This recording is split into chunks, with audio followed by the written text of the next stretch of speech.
Isolation of animal viruses that we are studying. Animal viruses can be isolated by using three methods. The first method, that is by using egg inoculation. Second, that is tissue culture technique. And third, that is use of live animals. यापैकी जी पहिली method आहे that is use of embryonated egg inoculation that we have already discussed. Second method, that is tissue culture technique. Now we are going to discuss in this lecture. So animal viruses isolate करताना आपण तीन technique ज्या use करतो त्यात दुसरी जी technique आहे म्हणजे tissue culture technique ती आता आपण इथं डिस्कस करणार. टिश्यू कल्चर और sometime can also be referred as cell culture. काय असतं टिश्यू कल्चर म्हणजे काय असतं? जसं बघा, आपण बॅक्टेरियल सेल कल्टिवेट करतो किंवा आपण we prepare the culture of bacteria. म्हणजे आपण काय करतो की बॅक्टेरियाला त्याच्या नॅचरल एन्व्हायरमेंटमधून काढून आर्टिफिशियल कंडिशन्समध्ये ग्रो करतो किंवा कल्टिवेट करतो. That is called bacterial culture. So what is tissue culture और what is cell culture? So it is nothing but the cultivating cells or tissues outside the body.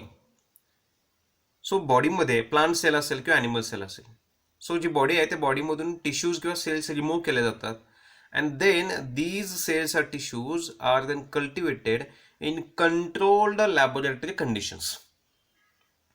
So एखादा animal असेल त्या ॲनिमलमधून tissues remove केले जातात आणि मग ते tissue लॅबमध्ये कल्टिवेट केले जातात आणि त्यांना हव्या त्या सगळ्या कंडिशन्स म्हणजे न्यूट्रियंट्स असतील किंवा त्यांना हवं असलेलं ग्रोथ फॅक्टर्स असतील, proper temperature, humidity, that is pH, या सगळ्या कंडिशन्स प्रॉपर मेंटेन केले जातात आणि मग त्यांना लॅब कंडिशन्समध्ये जेव्हा कल्टिवेट केलं जातं that technique is called as tissue culture technique.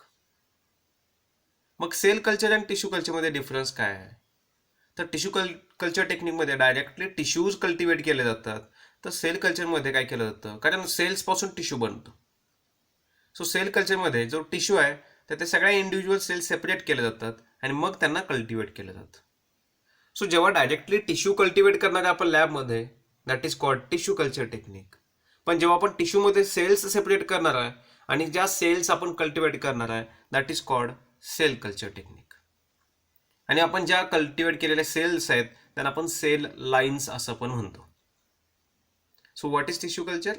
It is a process of cultivating cells और tissues outside the body under controlled environmental conditions in the laboratory. म्हणजे लॅबमध्ये आपण जेव्हा प्रॉपर एन्व्हायरमेंटल कंडिशन्स मेंटेन करतो आणि त्यावेळी जेव्हा सेल्स किंवा टिश्यूज कल्टिवेट करतो त्या टेक्निकला आपण टिश्यू कल्चर टेक्निक असं कन्सिडर करतो. तीन टाईपचे टिश्यू कल्चर असतात, म्हणजे आपण एक्झॅक्टली कशा पद्धतीने कल्टिवेट करणार आहे त्याच्यानुसार. There are three types of tissue culture and those three types are organ culture, explant culture and cell culture. So हे तिन्ही टिश्यू कल्चरचे टाईप्स आहेत. ऑर्गन कल्चर म्हणजे काय की ज्यामध्ये डायरेक्टली ऑर्गन कल्टिवेट केला जातो. एखादा ॲनिमल आहे किंवा प्लांट असेल तर directly organ removed and that organ is cultivated, किंवा त्या ऑर्गनमध्ये स्पेसिफिक टिश्यूज रिमूव्ह केले जातात आणि मग ते टिश्यू कल्टिवेट केले जातात. ओके, मग ऑर्गन कल्चर कधी यूज केलं जातं? It is use when parasites of certain organ has to be cultivated. Parasites of certain organ म्हणजे काय? आता ऑर्गन कल्चर म्हणजे काय, आपण डायरेक्टली एखाद्या ऑर्गनमधले टिश्यूज किंवा ऑर्गन डायरेक्टली कल्टिवेट करतो. मग ही टेक्निक कधी यूज करायची आहे? तर एक्झाम्पल, एखादा समजा ऑर्गॅनिझम आहे, पॅथोजन आहे की जो किडनीमध्ये इन्फेक्शन करतो किंवा किडनीमध्ये मल्टिप्लाय होतो. सो त्याला लॅबमध्ये कल्टिवेट करायचा, याचा अर्थ आपल्याला किडनी सेल्स प्रोव्हाइड करायला लागतील. मग त्यावेळी किडनी सेल्स किंवा किडनी टिश्यूज किंवा किडनी जो ऑर्गन आहे ते ऑर्गन आपण जेव्हा लॅबमध्ये कल्टिवेट करतो, कारण आपल्याला तो ऑर्गॅनिझम तिथंच मल्टिप्लाय होतो किडनीमध्ये. सो जेव्हा अशा वेळी त्या स्पेसिफिक ऑर्गनलाच इन्फेक्शन करणाऱ्या पॅरासाइटला कल्टिवेट करायचं आहे, that time organ culture is used. Explant कल्चरमध्ये इथं ऑर्गन घेतला जात नाही तर डायरेक्टली टिश्यू घेतले जातात. सो एखादी बॉडी आहे, बॉडीमधलं एखादा स्पेसिफिक टिश्यू रिमूव्ह केला जातो and that tissue is cultivated in the laboratory. That is called explant culture. But it is rarely used for virus cultivation. Organ culture can be used, but कधी आपण use करणार आहे? Only when specific pathogen which multiplies in specific organ has to be cultivated. Cell culture most commonly use केले जातात. Sale कल्चरमध्ये काय तर आपण टिश्यूज आयसोलेट करणार आहे त्या ॲनिमलमधून आणि मग त्या टिश्यूमधले इंडिव्हिज्युअल सेल्स सेपरेट केले जातात आणि मग त्या सेल्स लॅब कंडिशन्समध्ये आपण काय करणार आहे, कल्टिवेट करणार. So that is called as cell culture. नाव cell culture it is use for multiple purposes but commonly it is used for identification and cultivation of viruses. Okay, now what is the process of preparing tissue culture?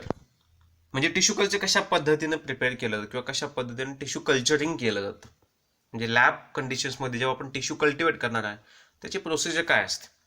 आता ही procedure खूप tedious आहे, पण आपण थोडक्यात एक outline बघूयात की exactly त्याच्यामध्ये काय केलं जातं. सो आता टिश्यू कल्चरमध्ये समजा first tissues are taken and cells are separated from the tissues. म्हणजे ज्या टिश्यू अनेक सेल्स पासून टिश्यू बनतो, सो त्या टिश्यूमध्ये जे सेल्स आहेत ते सेल्स सेपरेट केले जातात. आता सेल्स सेपरेट कशा करायचे आहेत तर बघा, नॉर्मली ज्या मल्टिपल सेल्स आहेत, समजा एक दोन अशा काही सेल्स आहेत, या सेल्स एकत्र एकमेकाला लिंक्ड असतात, कनेक्टेड असतात आणि त्यांच्यापासून काय बनतं, एक टिश्यू बनत असतो. So this is a tissue. आता या टिश्यूमध्ये आपल्याला काय करायचे आहेत, सेल्स सेपरेट करायचे आहेत. Okay, so how to separate cells. मग सेल्स सेपरेट करण्यासाठी आपल्याला काय करायचं की यांच्यामध्ये जे लिंकेज आहे, कारण यांच्या भोवती काय असतं, एक्स्ट्रासेल्युलर मॅट्रिक्स असतं आणि ते एकमेकाला काय करतात, होल्ड करत असतं.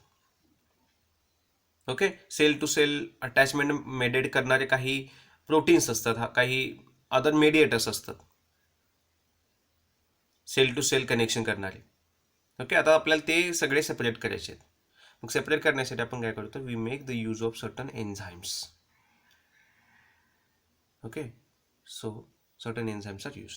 So cell to cell attachment जे आहे ते cell to cell attachment break करण्यासाठी काही एन्झाइम्स यूज केले जातात. अनेक प्रकारचे एन्झाइम्स असतात, but most commonly enzymes like collagenases are use. आणि ते काय करतात, मग जे कोलॅजिन असतं सेलच्या भोवती ते ब्रेक करतात, सेल टू सेल सेपरेशन करण्यासाठी रिस्पॉन्सिबल असतात. असे अनेक एन्झाइम्स यूज केले जातात. So in this technique first the cells from tissues are separated, then the separated cells are transfer to flat bottom container. आता फ्लॅट बॉटम कंटेनर म्हणजे काय तर समजा हा एक फ्लास्क आहे, this flask should have a flat bottom. Sorry, it should have a flat bottom. Flat bottom का, कारण ॲनिमल सेलमध्ये एक कन्सेप्ट असतो that is called as contact inhibition. Contact inhibition म्हणजे समजा ही सेल आहे, सेल आता ही मल्टिप्लाय होणार, मल्टिप्लाय होताना सेल अशाच पद्धतीने मल्टिप्लाय होतात. ओके, ते मल्टिप्लायज इन दिस मॅनर. आता याचा मिनिंग काय, अशा पद्धतीने म्हणजे काय तर या सेलच्यावर आता समजा ही सेल डिवाइड झाली, ही जी सेल आहे ही सेल डिवाइड झाली तर याच्यावर नवीन सेलचा लेअर फॉर्म होत नाही. ॲनिमल सेलमध्ये कॉन्टॅक्ट इनिबिशन असतो, म्हणजे एक सेल जर एकदा डिवाइड झाली आणि समजा त्याच्या शेजारी दुसरी सेल आली तर मग दोघांचं डिव्हिजन काय होतं, स्टॉप होतं. ओके, अशा पद्धतीने फक्त एकच लेअर फॉर्म करतात आणि त्यासाठी त्यांना फ्लॅट बॉटम प्रोव्हाइड करावं लागतं. सगळ्यांना समजतं याच्यावर मल्टिपल लेयर्स पॉसिबल नाहीत, कारण बघा ही एक सेल असेल, ही एक जर सेल असेल आणि याच्यावर दुसरी सेल आली तर दोन सेलमध्ये डायरेक्ट कॉन्टॅक्ट येणार आहे आणि कॉन्टॅक्ट आले की दोन्ही सेलचं डिव्हिजन स्टॉप होतं. याला कॉन्टॅक्ट इनहिबिशन म्हणतो आपण. ही नॉर्मल ॲनिमल सेलची प्रॉपर्टी आणि त्यामुळे ते एकाच लेअरमध्ये ग्रो होतात and this phenomenon is called as monolayered growth of cells. So cells are separated and transferred to flat bottom container and that container contains growth medium. त्याच्यामध्ये मीडियम असणार आहे, न्यूट्रिएंट्स असतील. मग न्यूट्रिएंट म्हणून काय काय असतं तर अनेक कंपोनंट्स असतात. Composition varies from tissues to tissues. कुठला टिश्यू आपण किंवा कोणत्या सेल्स कल्टिवेट करणार आहेत त्यानुसार कंपोजिशन वेगळं असतं. बट ओव्हरऑल काय असतं त्याच्यामध्ये, growth medium for tissue culturing काय असतो, it contains balanced salt solution. Hypotonic आणि हायपरटोनिक कंडिशन्स प्रिव्हेंट करण्यासाठी एक proper salt solution which contains amino acids, nitrogen source म्हणून, sugar, carbon source, proteins are there, then serum is there, serum contains some of the growth factors, hormones असतात सिरममध्ये, buffer to maintain the pH आणि antibiotics पण असतात to prevent contamination. कारण tissue culture जो media असतो तो एक्स्ट्रीमली न्यूट्रिएंट रिच असतो आणि त्यामुळे कंटॅमिनेशन चान्सेस खूप जास्त असतात आणि म्हणून अँटीबायोटिक्स पण त्याच्यामध्ये ॲड केले जातात. So The media which is used for culturing the tissues contains a salt solution along with amino acids, sugars, proteins, serum, buffer and antibiotics. आणि आपण जेव्हा या मेड्यामध्ये या सेपरेटेड सेल्स ट्रान्सफर करतो, that time these cells they divide and forms monolayer. आता monolayer म्हणजे सगळ्यांना समजलं की एकाच लेअरमध्ये त्यांची ग्रोथ बघायला मिळते, त्याच्यामध्ये मल्टिपल लेअर्स नसतात. कारण जर एका लेअरच्या वर डबल लेअर आला तर मग काय होतं की सगळ्यात सेल डिव्हिजन स्टॉप होतं. Look at this diagram. या डायग्राममध्ये तुम्हाला दिसेल बघा, समजा ही एक पेट्री प्लेट आहे तर ही दुसरी पेट्री प्लेट आहे. आता या प्लेटमध्ये बघा, ही एक सेल, ही दुसरी सेल, थर्ड, फोर्थ, यांनी काय फॉर्म केला, एकच लेअर फॉर्म केला. कारण जर याच्यावर असं झालं असं, इन केस सपोज जर याच्यावर ही सेल इथं डिवाइड झाली असते आणि दुसरी सेल तयार झाली असते, तर या दोन सेलमध्ये आणि या दोन सेलमध्ये डायरेक्ट कॉन्टॅक्ट आला असता आणि मग अशा वेळी बाकी सगळ्या सेलची काय झाली असते, ग्रोथ स्टॉप झालेली असते. Okay, so this phenomenon is called as mono layer of normal cell. Normal सेलची ही प्रॉपर्टी आहे. पण इथं एक सेकंड आपल्याला डायग्राम दिसते बघा, आणि या डायग्राममध्ये आपल्याला असं दिसतं की इथं एकाच्यावर एक अशा अनेक लेअर आहेत. So multi layers are observe. आणि ही मल्टी लेअर कोणाची प्रॉपर्टी आहे, तर कॅन्सर सेलची. आता कॅन्सर सेलचे डायग्राम का दाखवले गेले, कारण आपण टिश्यू कल्चरमध्ये कॅन्सर सेलपासून प्रिपेअर केलेल्या लाईन्स, कंटिन्युअस सेल लाईन्स सुद्धा यूज करतो. म्हणून सांगितलं तुम्हाला की इथं लक्षात ठेवा, नॉर्मल सेल्स मोनोलेअर फॉर्म करतात, तर कॅन्सर सेल हे मल्टीलेअर फॉर्म करतात. मग आता प्रश्न तुम्हाला पडला असेल की कॅन्सर सेल का मल्टीलेअर फॉर्म करतात, त्यांच्यामध्ये कॉन्टॅक्ट इनिबिशन होत नाही का, तर नाही होत. There is no contact inhibition in case of cancer cell. आणि त्यामध्ये एकाच्यावर असे मल्टिपल लेयर्स फॉर्म करू शकतात. सो टिश्यू कल्चर समजा हा मेडिया आहे, this is a petri plate, याच्यामध्ये हा मेडिया आहे आणि या मेडियामध्ये आपण सेल्स ट्रान्सफर केल्या, cells divide and they forms monolayer. आता हे जी सेल्स आहेत या सेलमध्ये आपण व्हायरस इनॉक्युलेशन करू शकतो. यालाच काय म्हणतो आपण, the use of tissue culture for inoculation of viruses. सगळ्यांना समजते हे? Okay, good. Now types of cell culture और types of tissue culture. Better way we should call it as types of cell culture. काय काय types आहेत त्याचे, तर त्याचे 3 टाइप्स आहेत बघा, primary cell culture, diploid cell strains आणि continuous cell lines. So cell कल्चरचे 3 टाइप्स आहेत, primary cell culture, diploid cell strains आणि कंटिन्युअस सेल लाईन्स. आता हे 3 टाइप्स कुठल्या बेसिसवर झाले, तर याचं classification it is based upon origin. म्हणजे इथं आपण हे तिन्ही प्रकारचे जेव्हा टिश्यू कल्चर फॉर्म करणार आहेत त्यावेळी टिश्यू कुठल्या ओरिजिनचा आहे, म्हणजे कुठल्या सोर्समधून तो टिश्यू घेतलेला आहे. तो डायरेक्टली ॲनिमलमधून घेतलेला आहे की तो एखाद्या ऑलरेडी ग्रोन कल्चरमधून घेतलेला आहे किंवा तो एखाद्या कॅन्सर पेशंटमधून घेतलेला आहे. So based upon that is from origin. Then second, from chromosomal number. त्यांच्यामध्ये क्रोमोझोमचा नंबर किती असतो. सो हे डिप्लॉइड सेल स्ट्रेमध्ये क्रोमोझोमचा नंबर डबल असणार आहे, पण continuous cell line are heteroploid, त्यांच्यामध्ये क्रोमोझोमचा नंबर हा फिक्स नसतो. सो क्रोमोझोमचा नंबर किती आहे. आणि finally the number of generations they divide. So किती जनरेशन्स ते डिवाइड होऊ शकतात, किती जनरेशन्स पर्यंत त्यांचं डिव्हिजन होऊ शकतं.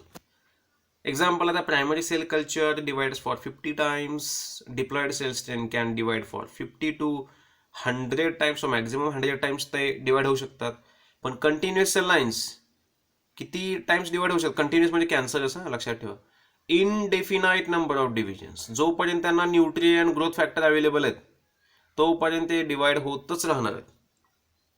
Okay, so based upon the origin, based upon chromosomal number and number of generations, there are 3 types of cell culture as primary cell culture, diploid cell strains and continuous cell lines. मग या प्रत्येक टाईपचं काय specification ते आता आपण discuss करायचं. So let start with the primary cell culture. आता प्रायमरी सेल कल्चर म्हणजे काय, तर हे आधी आपण एक डायग्रामॅटिक बघूया, म्हणजे तुम्हाला एकदम कन्सेप्ट क्लिअर होऊन जाईल. प्रायमरी सेल कल्चर म्हणजे काय बघा, तर लक्ष द्या, व्यवस्थित समजून घ्या.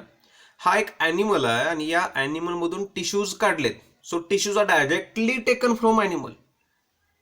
बघा, आपण टिश्यू डायरेक्टली, हा जो एक ॲनिमल आहे, ॲनिमलला सॅक्रिफाईस केलं किंवा एखाद्याचा टिश्यू कट केला, that tissue is directly taken for preparation of tissue culture. That is called as primary cell culture. कळते सगळ्यांना हे?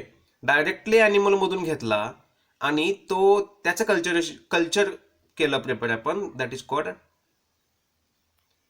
Called the primary cell culture. म्हणजेच मग सेकंडरी सेल कल्चर म्हणजे काय, तर ते आपण नंतर बघूया. पहिल्यांदा बघा, इथं हा एक ॲनिमल आहे. ॲनिमलमध्ये टिश्यूज घेतले, एन्झाईम ॲड केलं, सेल्स सेपरेट केल्या. आता हा एक फ्लॅट बॉटम कंटेनिंग कंटेनर आहे, याच्यामध्ये मीडियम आहे. याच्यातल्या सेल्स रिमूव्ह केल्या, एन्झायमॅटिक ट्रीटमेंट दिली, सेल्स सेपरेट केल्या, सेल्स फायनली आपण मीडियामध्ये ॲड केल्या. आणि मग हा जो मीडिया आहे याच्यामध्ये आपण प्रॉपर कंडिशन्स मेंटेन केल्या. इथं सेल्स काय होतील, या ॲनिमलच्या सेल्स इथं काय होतील, कल्टिवेट होतील, प्रॉलिफरेट होतील. आता इथं आपल्याला एक कल्चर तयार झालेला. आता या कल्चरमधला आपण काय केलं, दुसरा एक मीडिया केला, दुसरा अशा काही मीडिया पुन्हा प्लेट्स तयार केल्या आणि यातलं दुसरीकडे ट्रान्सफर केलं. यातली ग्रोथ जी आलेली आहे ती दुसरीकडे ट्रान्सफर केली. याला म्हणायचं सब कल्चरिंग किंवा याला म्हणायचं सेकंडरी कल्चरिंग. याला काय म्हणायचं, सेकंडरी. बघा इथं आपण जे ट्रान्सफर करतोय याला म्हणायचं सेकंडरी टिश्यू कल्चर. प्रायमरी म्हणजे काय की इथं आपण पहिल्या ऑलरेडी ग्रो केलेल्या टिश्यू कल्चरमधनं घेतलेला आहे का, नाही, डायरेक्टली ॲनिमल मधून सेल्स कल्टिवेट केल्या, आयसोलेट केल्या आणि त्या कल्टिवेट केल्या, याला म्हणायचं प्रायमरी सेल कल्चर. आणि इथं काय दिसतंय, इथं सेल्स ग्रो केलेल्या आहेत, ऑलरेडी कल्चर्ड आहेत आणि यातल्या घेऊन पुन्हा नवीन मीडियामध्ये ट्रान्सफर केलं, म्हणजे सब कल्चरिंग केलं, याला म्हणायचं secondary tissue culture. So I hope की सगळ्यांना समजलं असेल की प्रायमरी म्हणजे काय असतं. Okay, so primary means these are the normal cells which are derived directly from animals. Sometimes human origin cells can also be taken. So directly animal मधून घेतलेल्या आहेत आणि त्या कल्टिवेट केल्या असतील तर त्याला आपण प्रायमरी सेल कल्चर असं कन्सिडर करतो. मग याच्यामध्ये कोणत्या कोणत्या प्रकारचे सेल किंवा टिश्यूज यूज केले जातात, कोणामधून घेतले जातात, तर most commonly mouse, hamster, chicken, monkey और sometime even human embryonic tissues are also taken. Human embryonic tissues. So या सगळ्यांच्या मधून आपण टिश्यूज आयसोलेट करू शकतो डायरेक्टली आणि मग त्यांना कल्टिवेट केले जाऊ शकतात. आता ह्युमन मध्ये सुद्धा टिश्यू घेतले जातात, पण एम्ब्रिओनिक टिश्यूज का घेतले जातात, तर याचा रिझन असा आहे की embryonic tissues they undergoes more number of divisions. यांच्यामध्ये डिव्हिजनचा नंबर काय असतो, जास्त असतो एम्ब्रिओनिक टिश्यूमध्ये. आणि दुसरी गोष्ट काय की they are sensitive to wide variety of viruses, and because of which if human cells are taken then embryonic human tissues are taken only. आणि एम्ब्रिओनिक घेण्याचं रिझनच असं आहे की एम्ब्रिओनिक टिश्यूज हे त्यांच्यामध्ये नंबर ऑफ डिव्हिजन्स जास्त असतात and also they are susceptible to wide number और large number of viruses. Clear. But primary cell culture has some limitations. Then what are limitations. Limitations म्हणजे काय, तर they do not have long life in vitro. त्यांचा half life period असतो primary, कारण directly ॲनिमलमधून घेतलेले आहेत. सो त्यांना ॲडॅप्ट व्हायला टाईम लागतो आणि शिवाय त्यांना लगेच इमिजिएटली मल्टिप्लाय होत नाही. सो ओव्हरऑल त्यांचा हाफ लाईफ पिरियड किंवा त्यांची जी लॉंगेटिव्हिटी, सर्वायव्हेलेबिलिटी आहे, that is quite low. So they do not have long life in vitro. In vitro means laboratory कंडिशनमध्ये त्यांची लाईफ थोडी कमी असते. आणि दुसरी गोष्ट काय की they have limited number of divisions. म्हणजे किती वेळा ते डिवाइड होऊ शकतात, मगाशी मी सांगितलं तसं up to 50 generations are possible. Primary cell cultures can divide only up to 50 times. आणि त्यामुळे काय की sub cultures are very few sub cultures are possible. म्हणजे काय तर बघा, समजा ही एक प्लेट आहे, या प्लेटमध्ये इथं मीडिया आहे आणि याच्यावर काय तर सेल्स ग्रो झालेले आहेत, मोनोलेअर फॉर्म केलेला आहे. ओके, याला आपण काय म्हणतो, प्रायमरी सेल कल्चर. करेक्ट. आता आपण काय केलं, दुसरी प्लेट केली. आता दुसऱ्या प्लेटमधून पुन्हा मीडिया असतील आणि यातले जे सेल्स जे ग्रो झालेले आहेत त्या दुसरीकडे ट्रान्सफर केल्या दुसऱ्या प्लेटमध्ये, नवीन मीडियामध्ये. सो इथं त्या पुन्हा ग्रो होतील, दे विल अगेन फॉर्म मोनोलेअर. आता याला काय म्हणणार आपण, सेकंडरी कल्चर. कारण प्रायमरी मधनं घेतलेलं आहे, त्या डायरेक्टली ॲनिमल मधून घेतलेलं आहे का, नाही. ॲनिमल मधून घेतलं असेल त्याला आपण काय म्हणतो, प्रायमरी सेल कल्चर. आता ॲनिमल मधून घेऊन प्रायमरी तयार केला, प्रायमरी मधून आपण दुसऱ्या फ्रेश मीडियामध्ये ट्रान्सफर केलं, दॅट इज सेकंडरी कल्चर. आता यालाच काय म्हणतो आपण, we call it as sub culturing. म्हणजे कल्चर केलेला पुन्हा सब कल्चर करायचं, म्हणजे कल्चर रिकल्चरिंगला सब कल्चरिंग आपण असं काय म्हणतो, कन्सिडर करतो. सो याला सब कल्चरिंग म्हणतो. मग पुन्हा आपण काही दिवसांनी काय केलं, नवीन मीडिया केला, पुन्हा इकडच्या सेल ट्रान्सफर केल्या, पुन्हा नवीन केलं, पुन्हा इथल्या सेल्स ट्रान्सफर केल्या. लाईकवाईज आपण हे जसं लॅबमध्ये आपण bacterial growth, fungal growth maintain करत असतो, कल्चर प्रिपरेशन करत असतो, कल्टिवेशन करत असतो, त्याच पद्धतीने इथं सब कल्चरिंग केलं जातं. पण इथं सब कल्चरिंग जास्त पॉसिबल नाही आहे. प्रायमरी सेल कल्चरमध्ये only few sub cultures are possible. Reason काय, तर रिझन असं आहे की ते फक्त 50 वेळाच डिवाइड होतात. त्यामुळे इथं समजा काही जनरेशन झाल्या, 10 जनरेशन झाल्या, दुसऱ्याकडे ट्रान्सफर केल्या, इथं काही 10 जनरेशन झाल्या, तिसऱ्या ट्रान्सफर केल्या, इथे 10 जनरेशन झाल्या. म्हणजे आपण हार्डली 3 ते 4 वेळा सब कल्चरिंग करू शकतो. त्याच्यानंतर ते डिवाइड होणारच नाहीत. आणि म्हणून काय की they have only they are responsible for only few sub culturing. So only few sub culturing are possible. आणि त्याचं रिझन असं आहे, reason is because they are undergoes limited number of divisions. So number of divisions कमी असल्यामुळे इथं सब culturing कसे कमी असतात. दुसरी गोष्ट, they have a short life in vitro. So primary cell culture सगळ्यांना समजलं असेल. जेव्हा आपण ॲनिमलमधून डायरेक्टली टिश्यूज कल्टिवेट करतो त्याला प्रायमरी सेल कल्चर म्हणायचं. याच्याबद्दल काही गोष्टी लक्षात ठेवायच्या, त्या म्हणजे की they only few sub culturing are possible because limited number of divisions. Examples of primary cell culture की जे रेग्युलरली यूज केले जातात वेगवेगळ्या व्हायरोलॉजिकल लॅबोरेटरीजमध्ये. Monkey kidney cells, it is an example of primary cell culture. Human amnion cell culture, chick embryo cell culture. Okay, so these are some examples of primary cell culture. जे diagram दाखवलेले आहे, directly ॲनिमलमधून cells harvest केल्या आणि त्या cultivate केल्या, याला आपण primary cell culture असं म्हणतो. सेकंड टाईप आहे डिप्लॉइड सेल कल्चर. आता डिप्लॉइड सेल कल्चर त्याच्या नावातच आहे की all the cells in this culture are diploid. म्हणजे त्याच्यामध्ये क्रोमोझोमचा नंबर कसा असणार आहे, डबल असणार. So all of the cells are diploid. So diploid cell culture म्हणजे काय, कसं डिफाईन करू शकतो आपण.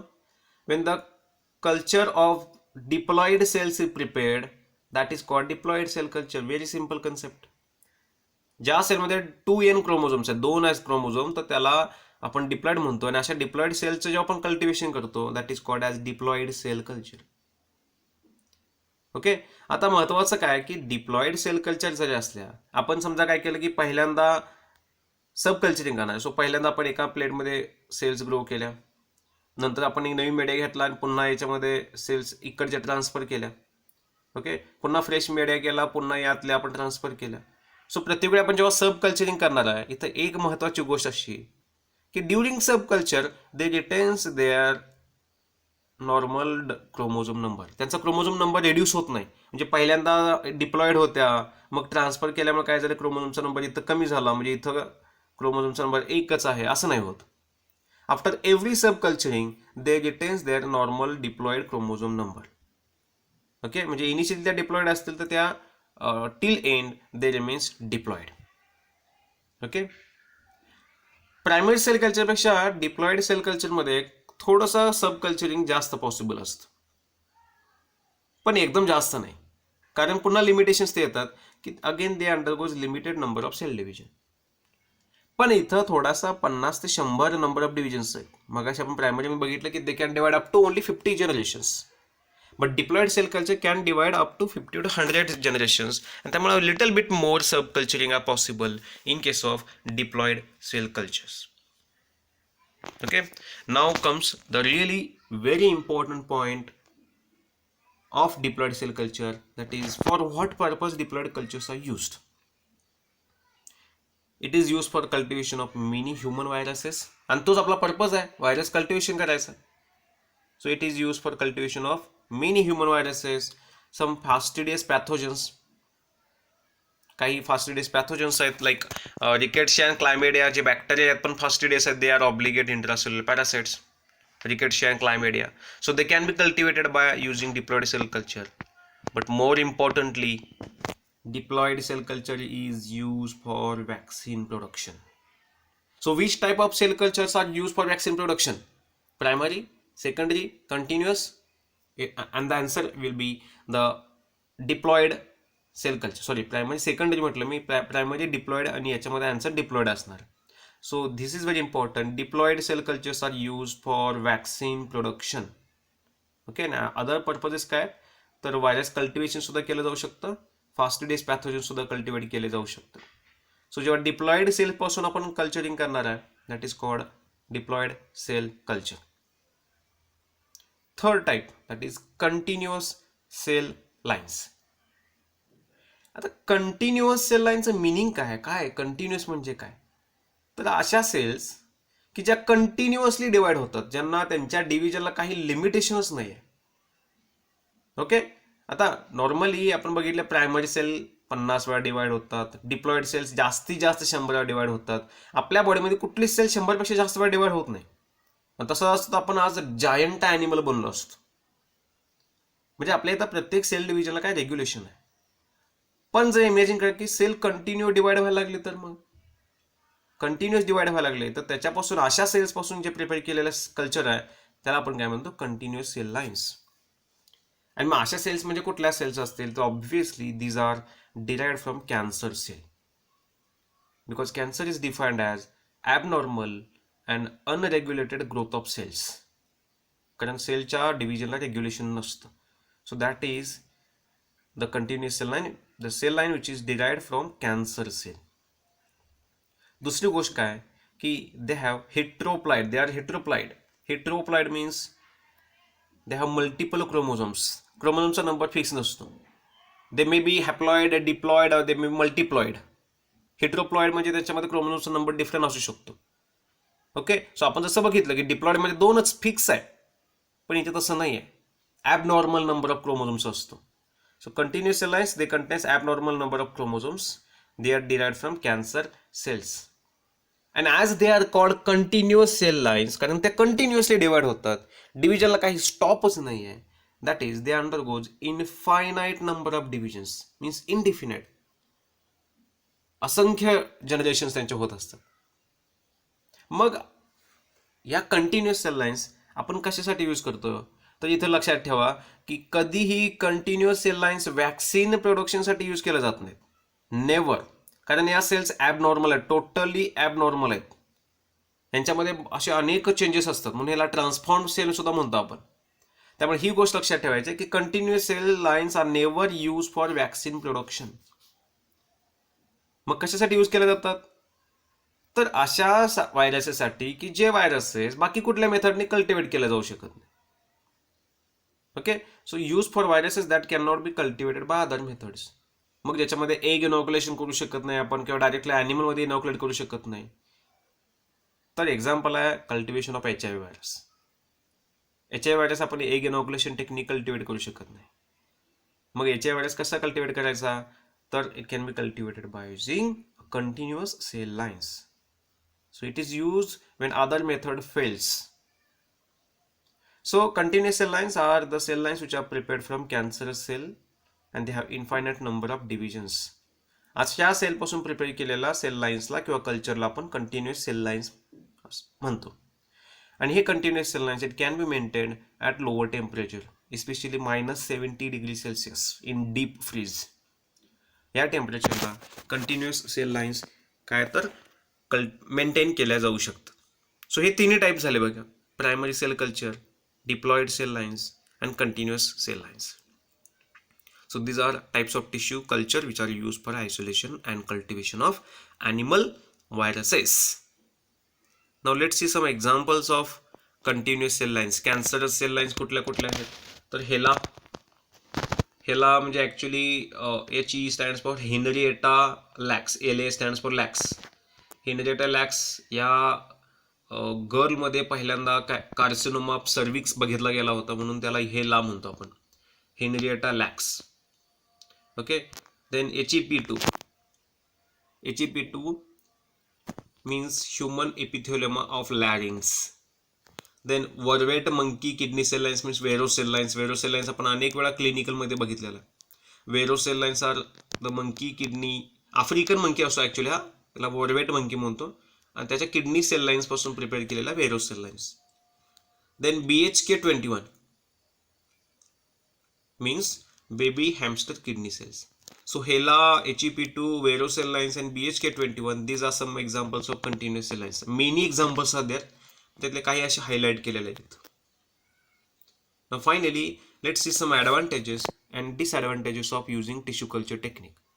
सो आपण जेव्हा ॲनिमल व्हायरस कल्टिवेशनसाठी टिश्यू कल्चर टेक्निक यूज करणार आहे, त्याचे ॲडव्हान्टेजेस पण आहेत, काही एक लिटल बिट किंवा एक सिंगल डिसॲडव्हान्टेज पण आहे त्याचा. तर ॲडव्हान्टेजेस काय, तर रिलेटिव्हली इझी मेथड आहे. It offers relative ease of performance. Broad spectrum आहे, means it can be use for cultivation of many viruses, many human and animal viruses, for fastidious pathogens, for preparation of vaccines also, for to study the growth and replication of viruses. म्हणून त्याला आपण broad spectrum म्हणतो. So broad spectrum का, because many viruses can be cultivated, the replication, the growth can be studied, vaccine production can be done. Okay, and they are sensitive. More important thing is that they are sensitive. Tissue कल्चरमध्ये जेव्हा cells असतात त्या सेल्समध्ये easily virus multiply होऊ शकतो, कारण त्या सगळ्या व्हायरसच्या इन्फेक्शनला कशा असतात, ससेप्टेबल किंवा सेन्सिटिव्ह असतात. So these are the several advantages of using tissue culture technique. But it has a disadvantage too, कारण टिश्यू कल्चर टेक्निक ही एवढी इझी नाही आहे. जसं मी सुरुवातीला सांगितलं की एवढी इझी नाही आहे, कॉम्प्लेक्स आहे, TDS आहे. So it needs and trained technician, skilled person is required, skilled person. आणि त्यामुळेच थोडं एक लिटल बिट त्याचा डिसॲडव्हान्टेज आहे. So this is the tissue culture technique which is used for isolation and cultivation of animal viruses.